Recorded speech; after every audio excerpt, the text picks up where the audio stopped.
Greetings and salutations, classroom family. It's me, Miss Duffy, and I'm coming to you again on this very special cha-cha-cha-cha-cha SEL Tuesday. And since this is SEL Tuesday, that means we're going to be having a social emotional lesson.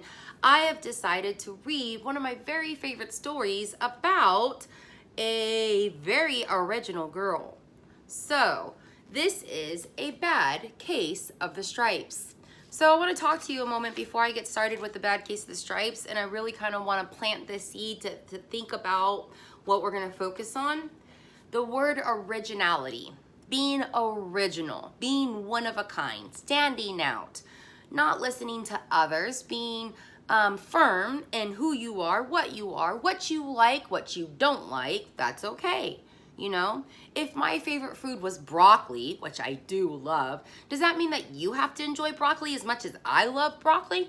No, not at all. That means that I can enjoy broccoli and you can say, Miss Duffy, I am proud and happy that you enjoy broccoli, but I don't enjoy broccoli as much as you enjoy broccoli, and that's okay.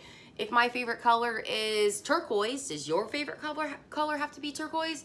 Nope. That's why we are so... what's the word? We should be so thankful. We should be so honored, privileged to be one of a kind. I don't know about you, but I have never met another Carrie Ann May Duffy. And I have to tell you, knowing who I am, if there were two of us in one room, that could be either epically awesome or kind of dangerous. I'm glad my husband's not down here because he would probably be chuckling right now. Anyhow, here's my point. Be who you are.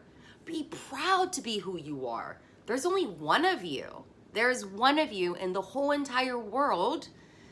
And man, be that person. Be happy and excited to be who you are because there's only one of you. If the world was just full of all Miss Duffies, could you imagine how, well, the world would be so bright, but it would be just a copy of me everywhere. And that is, as much as I want to say how amazing that would be, it would be boring. So here's the seed. Think of how special it is just to be you and only you, okay? So let's hear about a bad case of the stripes, okay? Because I have to be honest, this is a story about being original. And this little amazing girl, she gets kind of lost trying to be somebody else's original, and then she remembers how to be her own original. So let's see. Camilla Cream loved lima beans, but she never ate them. All of her friends hated lima beans and she wanted to fit in. Camilla was always worried about what other people thought of her. Today she was fretting over more than usual. Fretting means that she was worrying about it. She was like, oh my gosh, I want other people to like me. I hope I'm making other people be my friends. And it's a difficult place to be, but we've all been in this position. Today, she was fretting even more than usual. It was the first day of school, especially on the first day of school, and she couldn't decide what to wear. There were so many people to impress. She tried on 42 outfits, but none seemed quite right. She put on a pretty red dress and looked in the mirror. Then she screamed.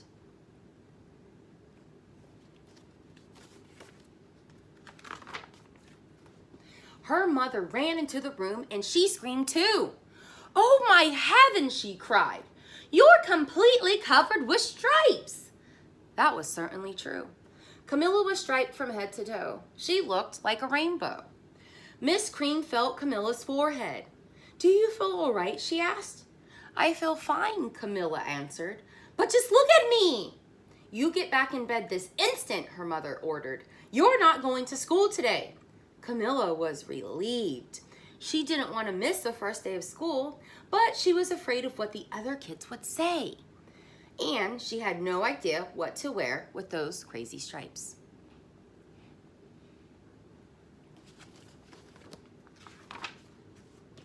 That afternoon, Dr. Bumble came to examine Camilla. Most extraordinary, he exclaimed. I've never seen anything like it. Are you having any coughing, sneezing, runny nose, aches, pains, chills, hot flashes, dizziness, drowsiness, shortness of breath, or uncontrollable twitching? No, Camilla told him. I feel fine. Well then, Dr. Bumble said, turning to Mrs. Cream, I don't see any reason why she shouldn't go to school tomorrow. Here's some ointment that should help clear up those stripes in a few days. If it doesn't, you know where to reach me. And off he went.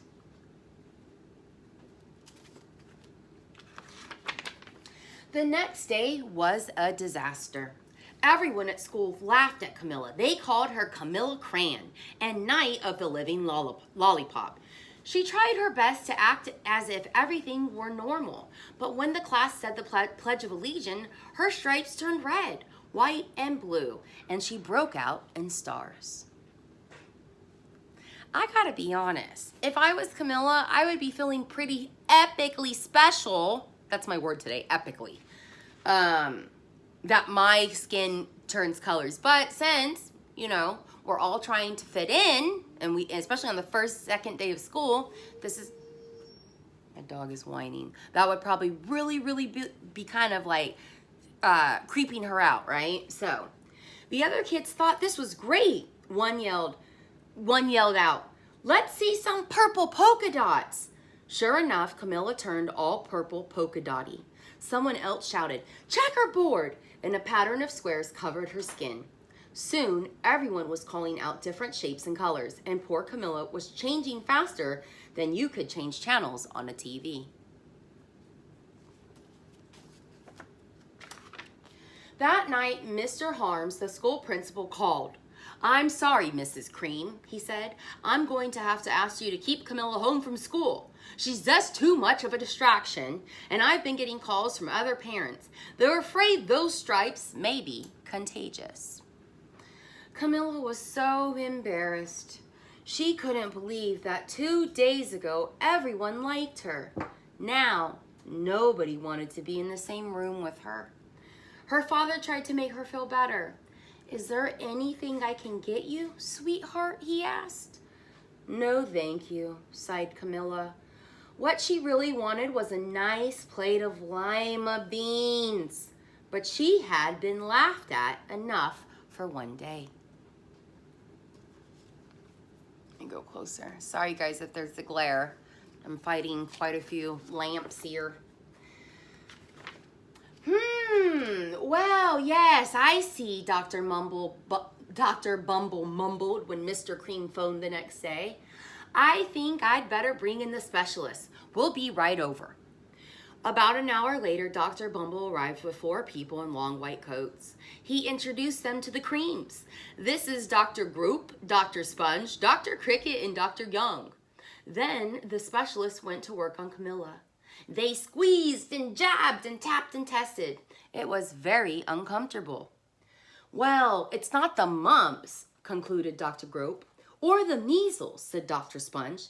"Definitely not chicken pox," put in Dr. Cricket. "Or sunburn," said Dr. Young. "Try these," said the specialist. They each handed her a bottle filled with different colored pills. "Take one of each before bed," said Dr. Group. Then they filed out the front door, followed by Dr. Bumble. Looks like she felt like kind of like a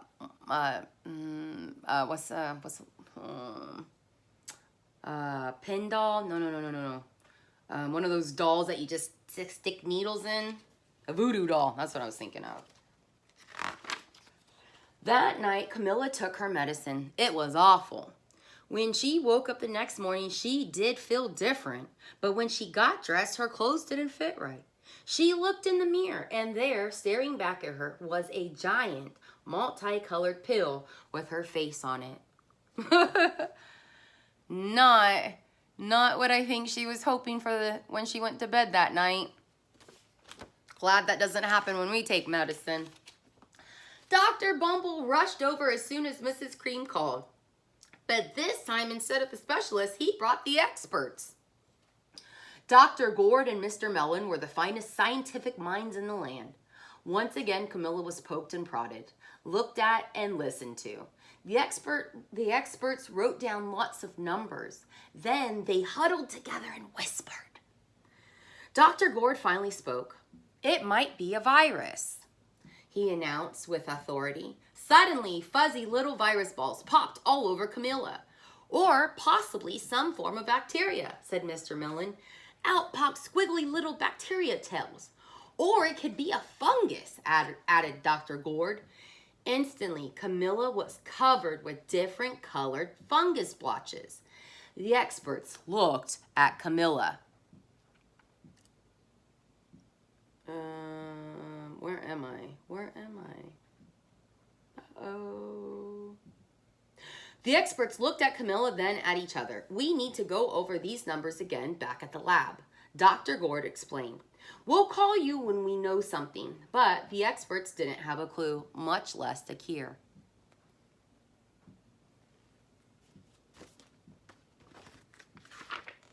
By now, the TV news had found out about Camilla.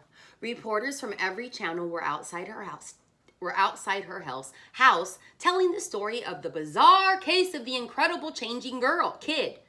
The bizarre case of the incredible changing kid. Soon, a huge crowd was camped out on her front lawn. She made the news. The creams were swamped with all kinds of remedies from psychologists, allergists, herbalists, nutritionists, psychics, an old medicine man, a guru, and even a veterinarian. Each so-called cure only added to poor Camilla's strange appearance until it was hard to even recognize her. She sprouted roots and berries and crystals and feathers and a long, furry tail, but nothing worked. Whew! Her poor little body's working overtime to make sure everybody's happy. One day, a woman called herself an environmental therapist, claimed she could cure Camilla. One day, a woman who called herself, she didn't call on the phone, she called herself like, I am an environmental therapist, claimed she could cure Camilla. Close your eyes, she said. Breathe deeply, right? Just like we take a cleansing breath. Breathe deeply and become one with your room. I wish you hadn't said that, Camilla groaned. Slowly, she started to melt into the walls of her room. Her bed became her mouth, her nose was a dresser, and 2 paintings were her eyes. The therapist screamed and ran from the house. What are we going to do? Cried Mrs. Cream. It just keeps getting worse and worse. She began to sob. Oh no, Camilla became the house. At the moment, Mr. Cream heard a quiet little knock at the front door. He opened it, and there stood an old woman who was just as plump and sweet as a strawberry. Excuse me, she said brightly, but I think I can help. What do you think, guys? Make a prediction. If you've already heard this story, then you already know. But if you haven't, turn to a thinking partner, moms and dads, grandmas and grandpas, tios or tias, and make a prediction. I predict, I think. Take the information that we already know, okay? We've had this whole long thing, this whole long story, right? In the beginning, Camilla was she was embarrassed that she liked lima beans and she didn't want anybody else to know. She went to school and she started changing because she was just trying to please everybody. All these specialists, all these doctors, and the experts couldn't help her. Now, there is a very sweet and tender woman who is here to help. Let's see. She went into Camilla's room and looked around. My goodness, she said with a shake of her hand. What we have here is a bad case of the stripes. One of the worst I've ever seen. She pulled a container of small green beans from her bag. Here, she said, this might do the trick. Are those magic beans? Asked Mrs. Cream. Oh my, no, replied the kind old woman. There's no such thing. These are just plain old lima beans. I'll bet you'd like some, wouldn't you? She asked Camilla. Camilla wanted a big, heaping plateful of lima beans more than just about anything, but she was too afraid to admit it. Yuck, she said. No one likes lima beans, especially me. Oh dear, the old woman said sadly. I guess I was wrong about you. She put the beans back in her bag and started toward the door. Camilla watched the old woman walk away. Those beans would taste so good, and being laughed at for eating them was nothing compared to what she'd been going through. She finally couldn't stand it. "Wait," she cried. "The truth is, I really love lima beans." "I thought so," the old woman said with a smile. She took a handful of beans and popped them into Camilla's mouth. Yum, said Camilla.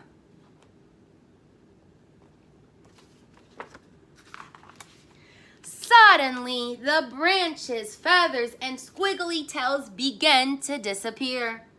Then the whole room swirled around. When it stopped, there stood Camilla, and everything was back to normal. "I'm cured," she shouted. "Yes," said the old woman. "I knew the real you was in there somewhere." She patted Camilla on the head, then she went outside and vanished into the crowd.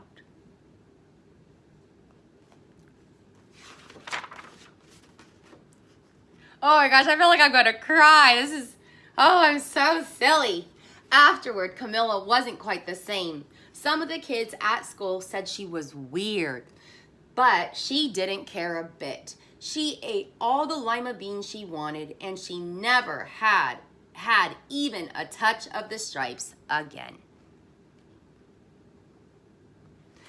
All right, so I'm gonna be honest, and you know this.